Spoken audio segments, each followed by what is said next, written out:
ፕላስቲክ ማምረት፣ ለገበያ ማቅረብ፣ ወደ ሀገር ውስጥ ማስገባት፣ መሸጥ፣ ማከማቸት እንዲሁም መጠቀም እጅግ የተከለከለ ነው። ማንኛውም ሰው የፕላስቲክ ከረጢት ከተጠቀመ ወይም ለመጠቀም ይዞ ከተገኘ ከ2000 እስከ 5000 ብር ሊያስቀጣ ይችላል።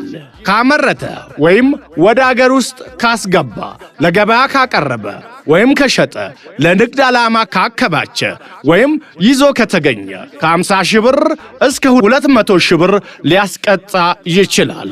ማንኛውም የደረቅ ቆሻሻ አሰባሰብ ስራ ላይ መሰማራት የሚፈልግ ሰው በቅድሚያ ከሚመለከተው የከተማው አስተዳደር የብቃት ማረጋገጫ ማግኘት አለበት ብሎ ከላይ የተቀመጡትን መመሪያዎች ጥሶ በተገኘ አካል ላይ እርምጃ ለመውሰድ የምንገደድ መሆኑን እንገልጻለን።